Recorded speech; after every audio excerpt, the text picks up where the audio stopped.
केदारनाथ में रविवार सुबह एक हेलीकॉप्टर हादसे में 7 लोगों की मौत हो गई। यह हादसा गौरीकुंड और त्रिजुगी नारायण के बीच खराब मौसम के चलते हुआ। दुर्घटनाग्रस्त हेलीकॉप्टर आर्यन कंपनी का था। मृतकों में पायलट राजवीर, विक्रम रावत, ऊखीमठ विनोद और तृष्टि सिंह, उत्तर प्रदेश, राजकुमार, श्रद्धा 35 और काशी 2 वर्ष सभी महाराष्ट्र से हैं। मुख्यमंत्री पुष्कर सिंह धामी ने चारधाम यात्रा में सोमवार तक सभी हेली सेवाएं बंद रखने के निर्देश दिए हैं। साथ ही सभी पायलटों के उच्च हिमालय उड़ान अनुभव की जांच और ऑपरेटरों से समीक्षा बैठक के बाद सेवाएं दोबारा शुरू होंगी।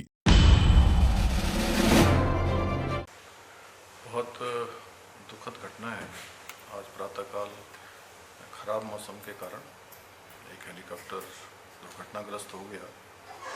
मैं सबसे पहले तो जो दुर्घटना में जिनकी जान गई है, जो हताहत हुए हैं, उनके लिए भगवान से प्रार्थना करता हूँ कि भगवान उनको अपने श्री चरणों में स्थान दे और उनके परिवार के लोगों को जो असमय ये दुख आया है, कष्ट आया है, उस दुख को सहन करने की शक्ति प्रदान करे। और साथ ही इनको गंभीरता से लेते हुए हमने तत्काल एक आपातकालीन बैठक बुलाई है और उस बैठक में निर्देश दिए हैं कि एक सख्त SOP बनाई जाए, जिसमें किसी भी कीमत पर जो हमारे DGCA के रूल हैं, मानक हैं, उनके मानकों के साथ किसी भी प्रकार का कोई भी ढिलाई न बरती जाए। और जो उच्च हिमालयी क्षेत्र हैं, उच्च हिमालयी क्षेत्रों में चलने वाले पायलटों को उसका अनुभव हो, ये एविएशन कंपनियां भी सुनिश्चित करें। एक कंट्रोल एंड कमांड सेंटर यहाँ पर स्थापित किया जाए और जो इस घटना में दोषी हैं, जिनके कारण से घटना हुई है, उनको तत्काल उनके खिलाफ सख्त कार्रवाई की जाए। और आज और कल 2 दिनों तक सभी एविएशन कंपनियां और DGCA और यूपाडा और AIB सब मिलकर पहले एक बार पूरे आगे की हेली सेवा के लिए समीक्षा करें, तत्पश्चात ही हेली सेवा को चलाया जाए। आज और कल हेली सेवा नहीं चलेंगी, खराब मौसम भी है और जब तक लोग यात्रियों की सुरक्षा सुनिश्चित नहीं हो जाती तब तक ये सेवाएं बंद रहेंगी, क्योंकि हमारे लिए एक भी यात्री की जान सर्वोच्च प्राथमिकता है, उनकी सुरक्षा सर्वोच्च प्राथमिकता है। उसी के आधार पर आगे इन सेवाओं का संचालन होगा। हरियाणा के फायर ब्रांड नेता अनिल विज ने फिर अपना बेबाक अंदाज दिखाया। पानीपत में उन्होंने कहा कि आधा सिस्टम तो मेरे नाम से ही ठीक हो जाता है, गलत काम करने वाले को मैं कभी नहीं छोड़ता। बिजली संकट पर बोले कि प्रदेश में 16,000 मेगावाट बिजली उपलब्ध, कमी नहीं। यमुनानगर में नया प्लांट शुरू हुआ, अब हिसार और पानीपत में भी प्लांट लगाने की योजना। अहमदाबाद विमान हादसे पर दुख जताते हुए कहा, ब्लैक बॉक्स से सच सामने आएगा। पंजाब के पानी चोर बयान पर तंज कसा और कहा कि सुप्रीम कोर्ट के आदेश के बावजूद हमारा पानी रोका तो चोर कौन? हमारे खेत प्यासे और पाकिस्तान में पानी बह रहा। नहीं, हमने बिजली का सारा इंतजाम किया।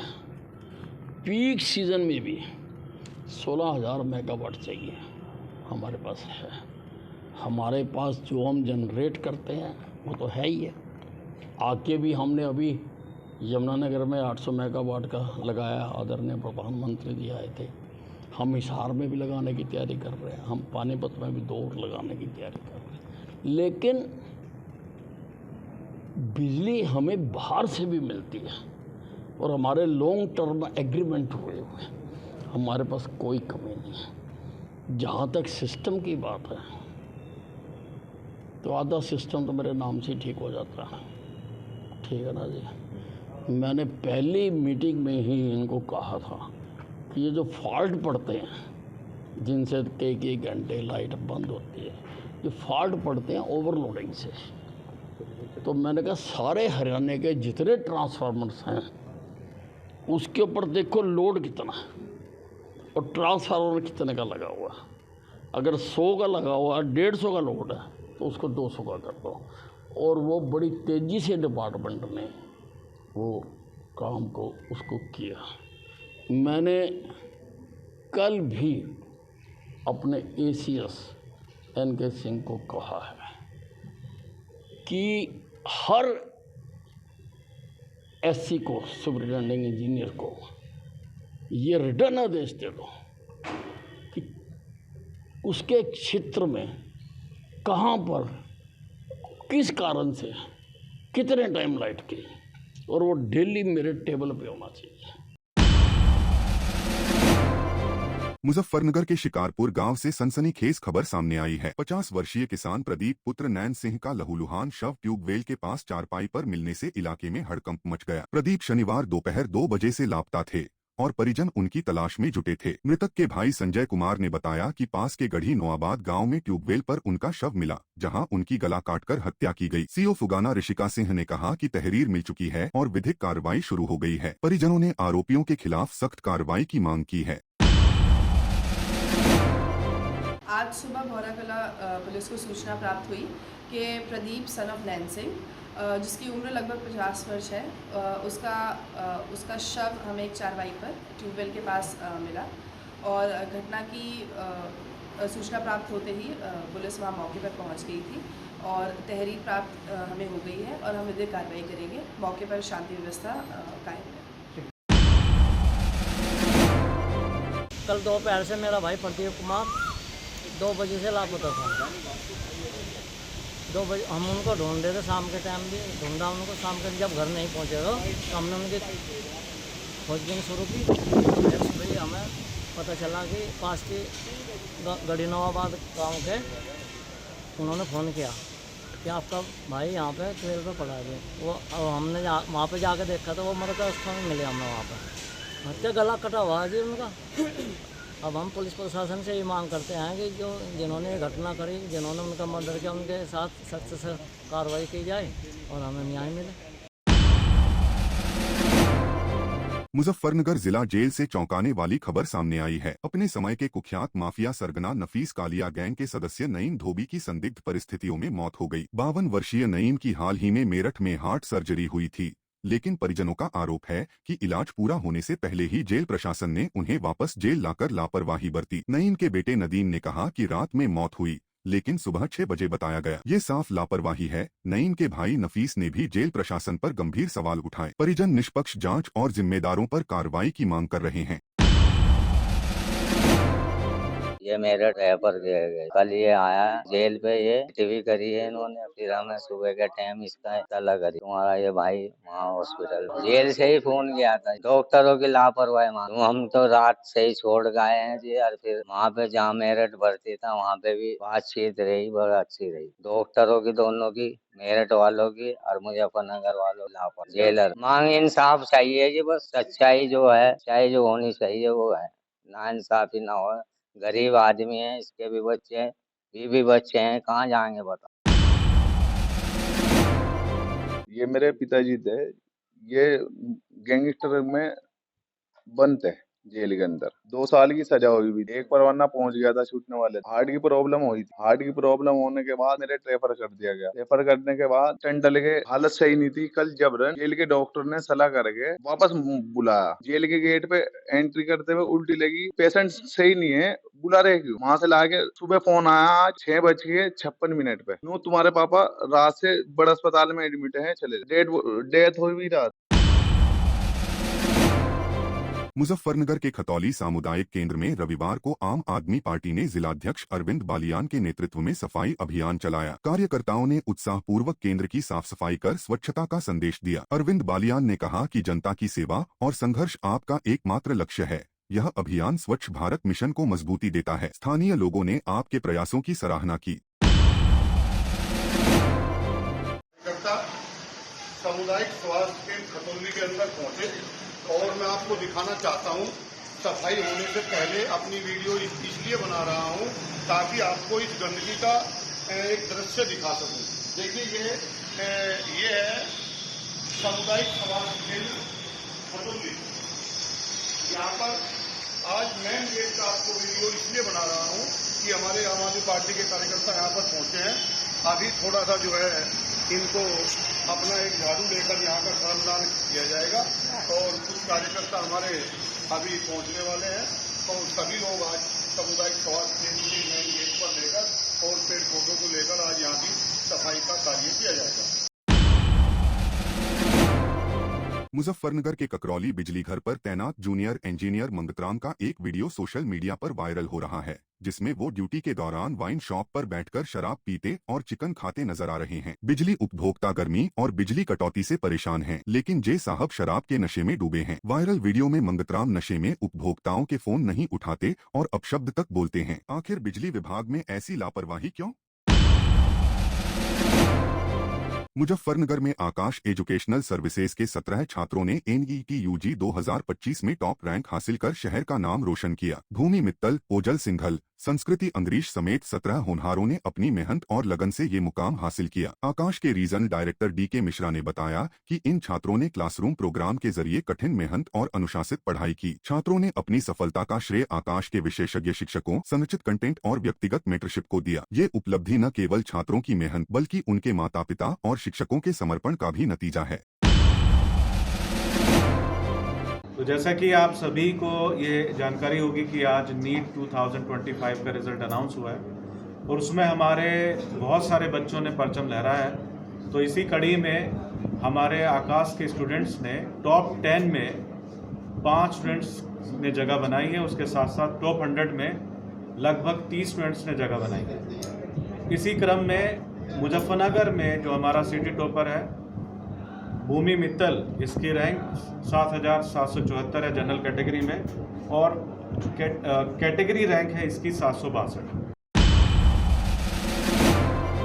मुजफ्फरनगर में रविवार को गुर्जर सद्भावना सभा ने रामपुर तिराहा के गुर्जर हॉस्टल में एक शानदार कैरियर काउंसलिंग कार्यक्रम आयोजित किया। सैकड़ों छात्रों और अभिभावकों ने हिस्सा लिया, जहां OP चौहान, डा विनोद कुमार, सुनील पंवार जैसे विशेषज्ञों ने PPT के जरिए प्रौद्योगिकी, चिकित्सा, कला और प्रबंधन जैसे क्षेत्रों में करियर के अवसरों की जानकारी दी। अंशुल राठी ने टाइम मैनेजमेंट की सीख दी तो PC सुबोध और संदीप कुमार ने युवाओं को प्रेरित किया। व्यक्तिगत परामर्श, कार्यशालाएं और नेटवर्किंग सत्र ने कार्यक्रम को यादगार बनाया। आज मिहिर कुलहून जी की जयंती। कुलहून शताब्दी में भारत के बहुत बड़े सम्राट और पूरा राजस्थान, गुजरात और आधा उत्तर प्रदेश उनके राज्य में था। तो आज उनकी जयंती है और इसी अवसर पर गुर्जर सद्भावना सभा मुजफ्फरनगर अपने कार्यक्रम करती है हर वर्ष। हमने अभी 3 साल पहले यहाँ पे रक्तदान शिविर लगाया और पूरे उत्तर प्रदेश का एक दिन में रक्तदान का रिकॉर्ड तोड़ा। आज ये अवसर हम लोगों ने कैरियर काउंसलिंग रखा और ये किसी एक जाति विशेष के लिए पूरे में हमने इसका एडवर्टीजमेंट किया, लोगों को आमंत्रित किया। किसी भी जाति, कोई भी किसी भी सामाजिक स्थिति का व्यक्ति यहाँ आए और वो अपने बच्चों को कैरियर काउंसलिंग दिलाए। आज मिहिर कुलहून जी की जयंती है और इस अवसर पर पूरे जनपद से जो एक पॉलिटिकल कार्यक्रम न करके एक सामाजिक कार्यक्रम किया गया है, जिसमें बच्चे 8 से लेकर 12 तक के बच्चे पूरे जनपद से आए हुए हैं और अच्छी संख्या में पहली बार हमने कार्यक्रम किया है कि बच्चे 8th के बाद 9th में जो सब्जेक्ट लेते हैं और 10th, क्योंकि गुर्जर समाज और पिछड़ा समाज अधिकतर गांव में बसता है, शिक्षा से दूर है। किसान, उनके फादर जो अभिभावक हैं वो खेती से जुड़े हुए हैं, तो उनको 10वीं और 12वीं के बाद ये पिता सिर्फ पैसा देना चाहता है कि भाई वो बच्चा क्या करता है, जो साथ में बच्चा उसके साथ ऐसे देखता है जी BA कर रहे हैं बच्चे सब, तो BA कर ले, किसी ने MA कहा तो MA कर ले, या जो भी उसे कहा जो बच्चों ने बता दिया। और अभिभावक को ये पता है सिर्फ पैसे देने। मुजफ्फरनगर के रुड़की रोड पर किरण फार्म में रविवार को राजपूत महासभा ने भव्य समारोह आयोजित कर 10वीं और 12वीं के मेधावी छात्र छात्राओं को सम्मानित किया। खेलकूद प्रतियोगिताओं में उत्कृष्ट प्रदर्शन करने वाले खिलाड़ियों को भी पुरस्कृत किया गया। राजपूत महासभा ने कहा कि वे भविष्य में भी बच्चों को शिक्षा और खेल के क्षेत्र में प्रेरित करते रहेंगे। यह आयोजन युवाओं के लिए प्रेरणा का प्रतीक बना। आज क्षत्रिय छात्र छात्राओं का अलंकरण समारोह था। बड़े उत्साह के साथ में सब लोग शामिल हुए और कार्यक्रम संपन्न हुआ। हर वर्ष की तरह से इस बार भी 125-150 के करीब बच्चे थे तो सम्मानित किया गया है और ये क्रम लगातार चलता रहेगा। राजपूत समाज बच्चों को, मेधावी छात्रों को आगे बढ़ाने के लिए हमारी प्रक्रिया जारी रहेगी। खेल संबंधित भी हैं और अन्य तरह की प्रतिभा भी हैं जिनको सम्मानित किया गया है। मुजफ्फरनगर में विश्वकर्मा चौक समिति ने समाज के होनहार छात्र छात्राओं और प्रतिभाशाली युवाओं को सम्मानित कर उनका हौसला बढ़ाया। समिति अध्यक्ष डॉक्टर नरेश विश्वकर्मा ने बताया कि समाज के युवाओं ने देश भर में अलग अलग क्षेत्रों में नाम रोशन किया है। एक बेटा लेफ्टिनेंट के पद पर चयनित हुआ तो बेटी ने स्टेट लेवल पर गोल्ड मेडल जीता। दर्जनों बच्चों ने जनपद और समाज का गौरव बढ़ाया। इस भव्य समारोह में इन प्रतिभाओं को सम्मानित किया गया। डॉक्टर नरेश ने कहा कि ऐसे कार्यक्रम भविष्य में भी जारी रहेंगे ताकि युवाओं का उत्साह बढ़े। आज हम सब लोगों ने एक छोटे से निमंत्रण पर एक छोटा सा कार्यक्रम की शुरुआत की है। इस समाज के अंदर जो होनहार बच्चे हैं, जब हम उन्हें सम्मानित करेंगे, उनके बारे में जनता अपने लोगों को बताएंगे और अपने बच्चों को बताएंगे, तो उनके अंदर एक उत्साह पैदा होगा। उस उत्साह के लिए हमने एक छोटा सा कार्यक्रम रखा है। जो बच्चे मेहनत करके आगे बढ़ रहे हैं, तो उन्हें हम सम्मानित करें, उनके माता पिता को भी सम्मानित करें और समाज एक उन बच्चों को आशीर्वाद के रूप में अपना आशीर्वाद दे, ताकि वे बच्चे लगातार प्रयास करें और आगे बढ़ते रहें। मुजफ्फरनगर की क्रांतिकारी शालू सैनी, जिन्हें लावारिस शवों की मसीहा कहा जाता है, को उत्तराखंड के बिंदु खड़क गांव में आयोजित एक भव्य समारोह में सम्मानित किया गया। साक्षी वेलफेयर ट्रस्ट की राष्ट्रीय अध्यक्ष शालू सैनी को उत्तराखंड और उत्तर प्रदेश के मंत्रियों व संतों ने उनके अनूठे समाज सेवा कार्य के लिए पुरस्कृत किया। शालू ने बताया कि वे न केवल लावारिस शवों बल्कि गरीब परिवारों के मृतकों का भी अंतिम संस्कार करती हैं। उत्तर प्रदेश, उत्तराखंड और हरियाणा में उनकी सेवाएं पहुंच रही हैं। भावुक होकर उन्होंने कहा कि एक ठेले वाली से वर्ल्ड गिनीज रिकॉर्ड होल्डर तक का सफर बाबा महाकाल और सहयोगियों की कृपा से संभव हुआ। मुजफ्फरनगर के मीरापुर में आवारा कुत्तों का आतंक थमने का नाम नहीं ले रहा है। मोहल्ला मुश्तरक में रिश्तेदारी में आए शामली के गुलफाम का 3 साल का बेटा रूहान सड़क पर खेल रहा था, तभी एक आवारा कुत्ते ने उसके चेहरे पर हमला कर दिया। गुलफाम ने दौड़कर बच्चे को बचाया, लेकिन रूहान गंभीर रूप से घायल हो गया। उसे मेरठ रेफर किया गया, जहां उसके चेहरे पर कई टांके लगे। यह खौफनाक घटना पास के सीसीटीवी में कैद हो गई, जिसका वीडियो सोशल मीडिया पर वायरल हो रहा है। नागरिक अब प्रशासन से आवारा कुत्तों को पकड़ने के लिए अभियान चलाने की मांग कर रहे हैं। मुजफ्फरनगर के जिला महिला अस्पताल के पास मस्जिद से तेज आवाज में अजान का वीडियो सोशल मीडिया पर वायरल होने के बाद हिंदू संगठनों ने हंगामा खड़ा कर दिया। हिंदू संघर्ष समिति के नरेंद्र पंवार ने जिलाधिकारी उमेश मिश्रा से शिकायत की कि तेज लाउडस्पीकर से मरीजों, खासकर नवजात बच्चों और प्रसूता महिलाओं को परेशानी हो रही है। डीएम ने तुरंत संज्ञान लिया और पुलिस को कार्रवाई के आदेश दिए। कुछ ही घंटों में पुलिस ने मस्जिद प्रबंधन से बात कर शांतिपूर्ण तरीके से लाउडस्पीकर हटवा दिए। मरीजों और परिजनों ने इस कदम की जमकर सराहना की। हमारे चरथावल निवासी शिवाजी, छत्रपति शिवाजी सेना के राष्ट्रीय अध्यक्ष अर्चित आर्य जी, उनके द्वारा मुझे सूचना दी गई और एक वीडियो बनाकर मुझे भेजी गई। उन्होंने भी पुलिस के अधिकारियों को और मैंने भी डीएम साहब को वीडियो भेजी। जो हमारे जनपद चिकित्सालय में महिला वार्ड है और वहाँ पर आए दिन दर्जनों महिलाओं की डिलीवरी होती है। नवजात शिशु वहाँ पर पैदा होते हैं और उन्हें कहीं ना कहीं तेज आवाज में परेशानी का सामना करना पड़ता है। और जो ध्वनि प्रदूषण इतना ज्यादा है, क्योंकि कोई मस्जिद व अस्पताल के नजदीक है और अस्पताल में जगह जगह बोर्ड लगे हुए हैं कि माहौल शांत रखें, शोर मत मचाए, शांति बनाए रखें। और ऐसे में 5 बार तेज आवाज में ध्वनि प्रदूषण का होना, ये आम जनमानस के लिए बहुत घातक है। मध्य प्रदेश के शिवपुरी से एक चौंकाने वाली खबर है। निर्माणाधीन रेलवे ओवरब्रिज का एक हिस्सा अचानक ढह गया, जिसके मलबे में दबकर 6 मजदूर घायल हो गए। इनमें से एक की हालत बेहद गंभीर है। घायलों को तुरंत जिला अस्पताल में भर्ती कराया गया, जहां उनका इलाज जारी है। एसडीओपी संजय चतुर्वेदी ने बताया कि हादसे की जांच शुरू हो चुकी है। पौरी रोड पर रेलवे क्रॉसिंग जो है, वहाँ फ्लाईओवर का जो काम चल रहा है, उसमें एक स्लैब के गिरने की सूचना मिली थी। तो यहाँ आए, उसके बाद हमारी प्रोजेक्ट इंजीनियर हैं प्रवीण पांडे, उनसे बात हुई। जो स्लैब डाला जा रहा था उसमें वो नीचे गिरा है, तो ऊपर जो मजदूर काम कर रहे थे वो उसमें घायल हुए हैं।